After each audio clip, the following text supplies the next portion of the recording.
Bonsoir à tous. Tout d'abord, un grand merci aux organisateurs de m'avoir invité à participer à ce colloque. Et tout particulièrement, un grand merci à Arkaitz Colina qui s'occupe si bien de ces intervenants. Donc, ce soir, je vais vous parler d'addiction au sucre et j'ai intitulé en fait ma présentation « Addiction au sucre, un mythe devenu réalité ». Mythe parce que finalement, cette notion, on en parle depuis très longtemps. Et pour ne pas faire un anachronisme sauvage, Honoré de Balzac, qui, comme vous le savez, était un fin connaisseur du comportement humain, parlait déjà d'addiction au sucre au début du XIXe siècle. Donc le sucre dont on va parler aujourd'hui, c'est bien sûr notre bon vieux sucre de table, le saccharose, qui est un disaccharide, et qu'on produit en grande quantité annuellement. Là, je vous ai donné juste un chiffre. C'est à peu près 180 milliards de kilogrammes de saccharose produits chaque année et qu'on va rajouter comme ça dans de très nombreux produits de consommation pour finalement nous pousser à la consommation. Et donc finalement, les premiers addicts au sucre, ce sont surtout les industriels qui rajoutent le sucre dans de très grands nombres de produits. En France, je ne connais pas les chiffres, mais aux États-Unis, je sais que dans un hypermarché, on va dire, de base, on estime que 75% des produits contiennent du sucre raffiné rajouté. Ce sucre, donc, qu'on produit en très grande quantité et qu'on va également donner à nos enfants depuis la plus tendre enfance. Une surconsommation, finalement, de saccharose qui n'est pas vraiment naturelle, et dont on finalement ignore les effets que ça peut avoir sur le développement du cerveau. Alors, ce soir, je vais essayer de répondre à trois grandes questions. Est-ce que le sucre est une drogue? Et si oui, peut-il modifier le cerveau de la même manière qu'une drogue?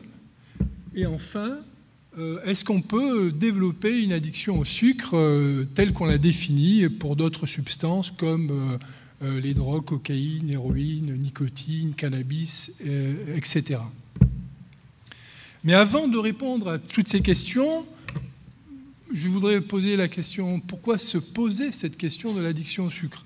Alors bien sûr, il y a le contexte général de nos sociétés modernes obésogènes, dans lesquelles la surconsommation de sucre constitue un facteur déterminant. Mais à titre plus personnel, je ne peux pas exclure la possibilité que cette question soit liée à une déformation professionnelle, puisque voilà, ça fait maintenant presque un quart de siècle que je travaille sur les drogues, en utilisant des modèles animaux, en essayant finalement de modéliser les phénomènes d'addiction chez le rat de laboratoire. Et ça date depuis le début des années 90.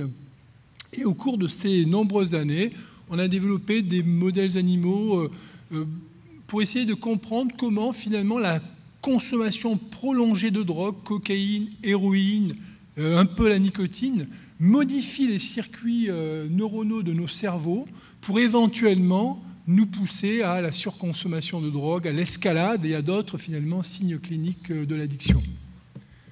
Et donc du coup, voilà, je ne peux pas exclure le fait que je vois des drogues un peu partout et finalement peut-être que le fait que je m'intéresse tant au sucre soit lié à cette déformation professionnelle. Mais on va dire plus sérieusement, au cours de ces recherches, en fait, ce qu'on a découvert donc chez des animaux qui avaient eu accès de manière prolongée à des drogues comme la cocaïne, l'héroïne ou la nicotine, lorsqu'ils avaient escaladé leur consommation de drogue, on leur proposait un choix entre continuer à prendre la drogue ou boire une boisson contenant du sucre. On a découvert que la vaste majorité des animaux, et dans certaines expériences tous les animaux, stoppent la prise de drogue pour s'adonner à une consommation avide de boissons sucrées. Et c'est ce que je vais vous décrire maintenant dans un peu plus de détails, parce que les détails expérimentaux comptent pour bien comprendre le sens des résultats qu'on obtient. Et donc je vais passer quelques minutes à vous décrire l'expérience, et après par contre j'irai assez vite pour vous dérouler tous les autres résultats. Alors dans cette expérience, qu'est-ce qu'on fait? Donc, on a des rats de laboratoire chez qui on a muni un cathéter intraveineux à demeure, on le connecte à un système d'injection et on lui offre un choix entre deux leviers, un levier sur lequel il peut appuyer pour obtenir une dose intraveineuse de cocaïne ou d'autres drogues, et un autre levier ici, s'il appuie dessus, il va alimenter un petit abreuvoir à proximité qui va lui délivrer une boisson sucrée qui contient du saccharose. Et donc du coup, ça c'est le protocole. Donc il y a deux phases. Une phase dite d'échantillonnage où on va présenter un seul levier, par exemple le levier drogue. Si l'animal appuie dessus, le levier se rétracte. Quelques minutes plus tard, on lui présente le levier associé à la boisson sucrée. On répète ça 2 fois. Ce qui va permettre aux animaux finalement d'apprendre la valeur de chaque levier, de chaque récompense, avant de réaliser un choix entre les 2 leviers pendant la seconde phase. Donc au cours de cette phase, on présente les 2 leviers simultanément, et si l'animal par exemple appuie sur le levier drogue, les 2 leviers se retirent immédiatement, et donc l'animal a sa récompense. Et donc, c'est aussi donc un choix exclusif, donc on va pousser l'animal à exprimer une préférence pour la drogue ou la boisson sucrée. Donc voilà, ça c'est le résultat, on va dire, princeps. Donc on a réalisé cette expérience chez des animaux qui avaient, au cours des semaines précédentes, eu accès qu'au levier cocaïne, pendant lequel 6 heures par jour, 6 jours par semaine, ils avaient escaladé leur consommation et ensuite on leur a proposé de choisir entre les 2 leviers dans le protocole que je vous ai décrit précédemment. Ils découvraient pour la première fois la boisson sucrée. Le premier jour, ils sont indifférents entre, donc ils découvrent juste la boisson sucrée, ils sont indifférents entre la cocaïne et la boisson sucrée. Le deuxième jour, ils développent une préférence qui ne cesse d'augmenter au cours du temps. Et là, je vais vous présenter deux vidéos vous montrant en fait le comportement des animaux juste avant le choix. Donc l'animal se toilette un petit peu, les 2 leviers vont être présentés, et vous voyez, sans aucune hésitation, alors qu'il a eu consommé la cocaïne pendant plusieurs semaines avant, l'animal se jette sur le levier qui est associé à la boisson sucrée, appuie 2 fois pour éviter tout appui accidentel, et obtient en fait la récompense de son choix, qui est ici la boisson sucrée délivrée dans cet abreuvoir. Deuxième vidéo, juste pour illustration, s'il vous plaît. Donc là, l'animal court, il était à côté du levier cocaïne. Dès qu'il entend les 2 leviers se présenter, il court vers le levier pour appuyer dessus pour boire la boisson sucrée. Donc on peut passer à la diapositive suivante. Alors, on a découvert ce phénomène au milieu des années 2000, donc on était un peu embarrassé puisqu'on avait passé toute notre vie professionnelle à étudier les drogues.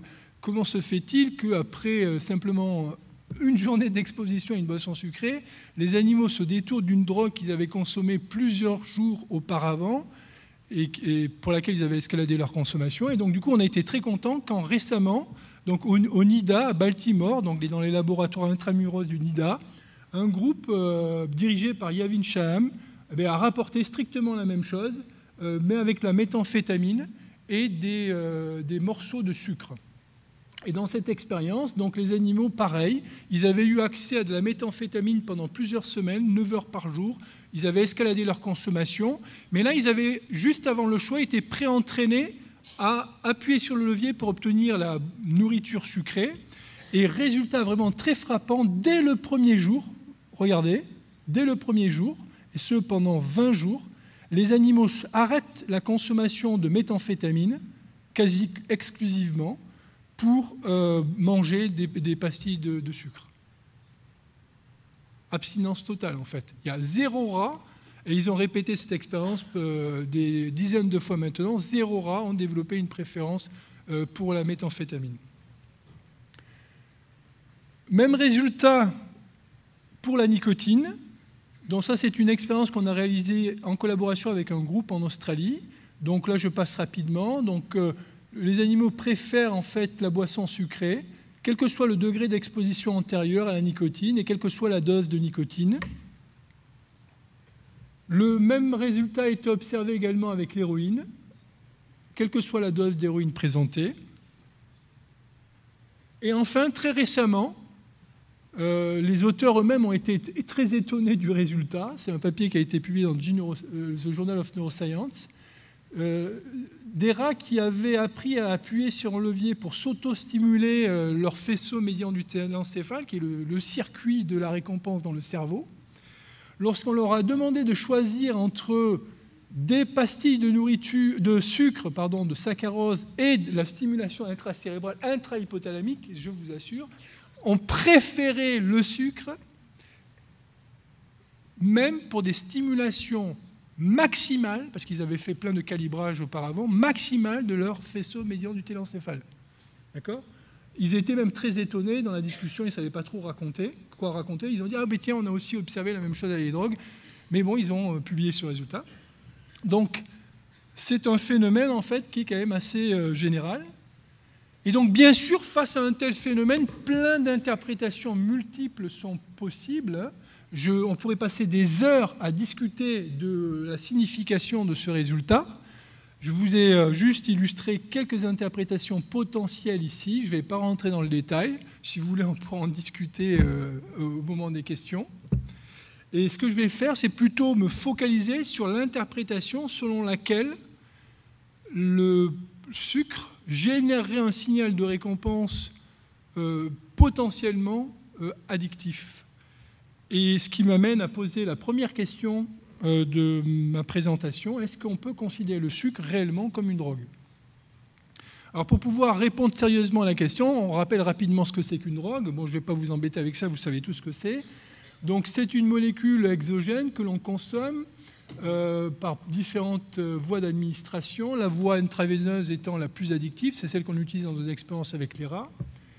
Lorsque on consomme cette drogue, elle passe dans le sang, elle passe à la barrière hémato-encéphalique, pénètre dans le cerveau et va agir directement sur le circuit de la récompense, soit avec une action physique directe sur les neurones dopaminergiques du cerveau, soit indirectement en régulant l'activité des neurones dopaminergiques, en modifiant l'activité d'autres neurones, comme c'est le cas par exemple de l'héroïne qui est transformée en morphine et qui va inhiber un neurone GABAergique qui inhibe le neurone dopaminergique, donc qui lève une inhibition sur le neurone dopaminergique et donc qui l'active.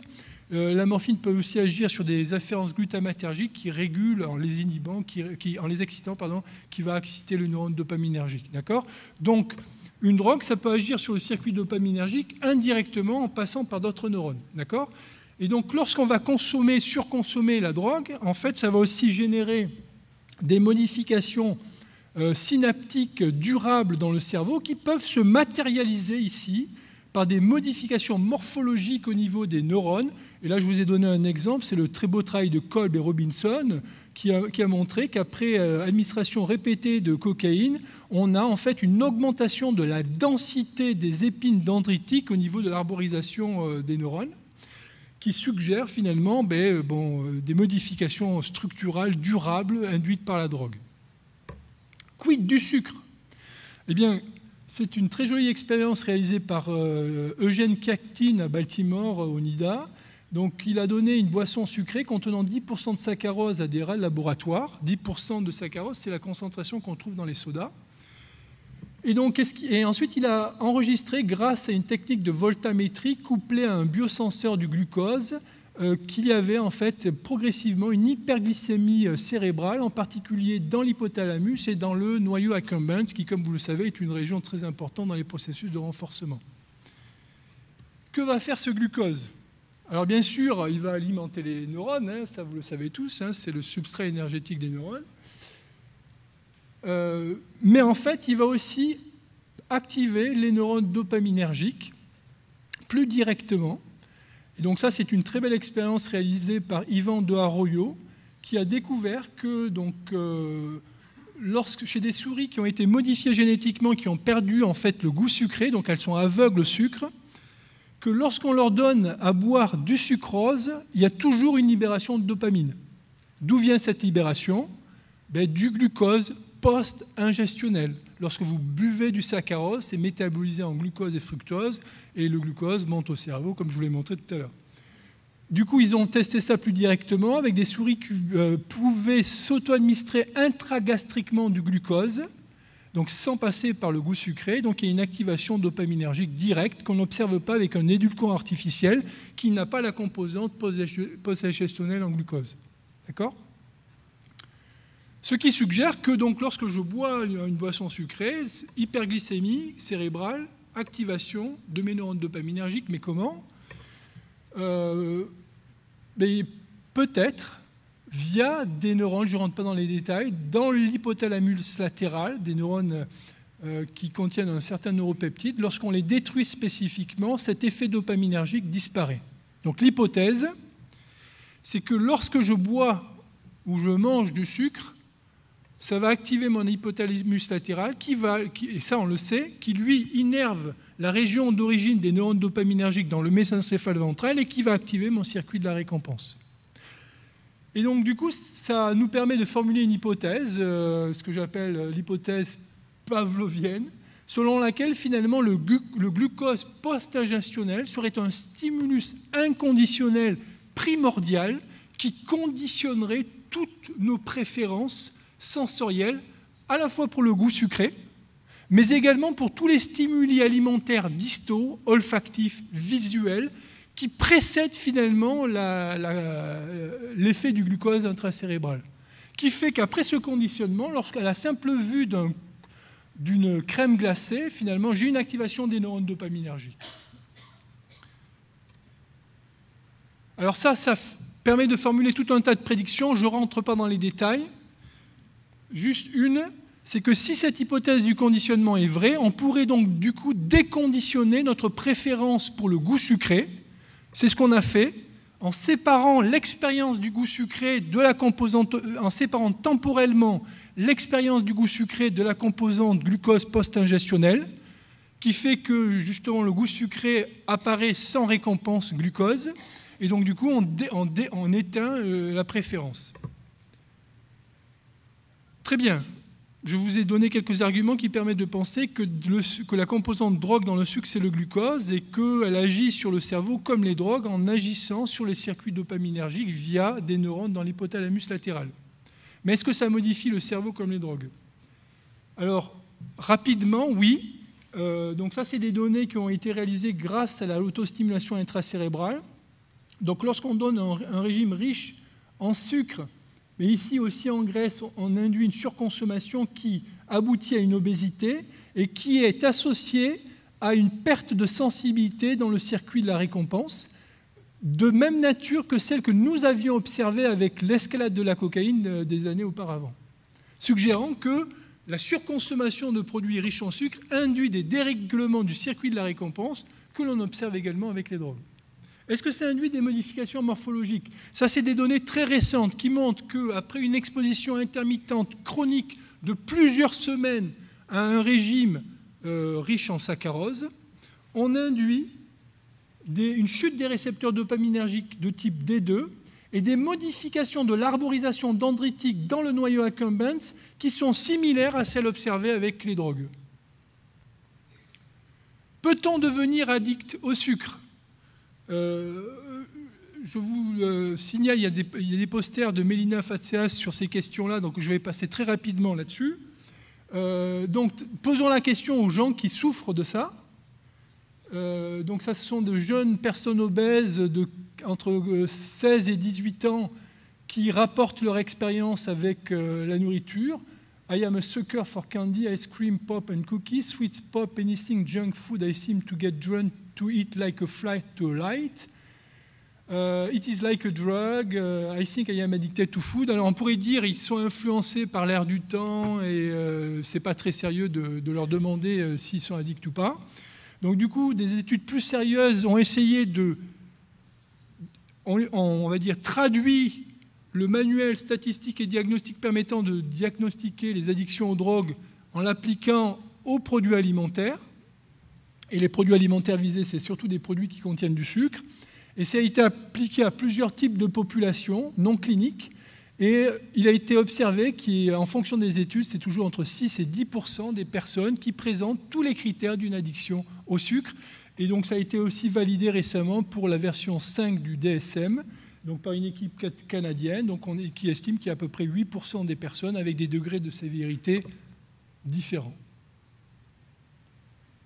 Ça, c'est une très belle étude réalisée sur une cohorte de plus de 100 000 femmes des infirmières aux États-Unis et qui établit un lien entre le taux, la fréquence de personnes qui remplissent les critères d'une addiction alimentaire et l'indice de masse corporelle. Et comme vous pouvez le voir, en fonction des classes d'âge, quelle que soit la classe d'âge, pardon, il y a une augmentation de l'incidence des personnes qui répondent aux critères de l'addiction alimentaire avec l'IMC. On peut atteindre jusqu'à 30%.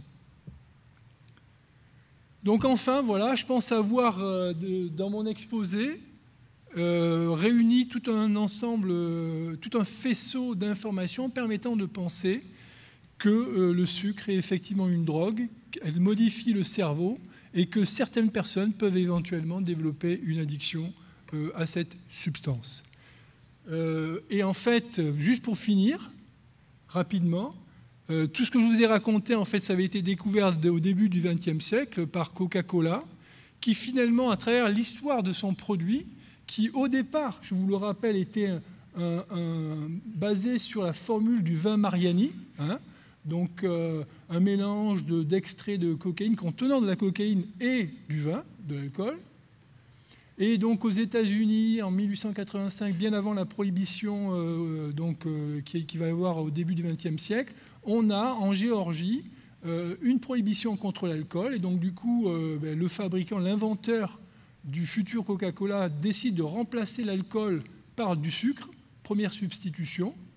Et puis, donc, après qu'on ait observé que les gens consommaient un peu trop de cette boisson, lorsqu'elle a été transformée et, on va dire, conditionnée en bouteille, on a remplacé la cocaïne par de la caféine et encore plus de sucre. Et donc, à travers cette histoire, je vous montre qu'il est possible de substituer du sucre à deux drogues dont on connaît le potentiel addictif bien avéré. Voilà, je crois que j'ai terminé. Merci pour votre attention.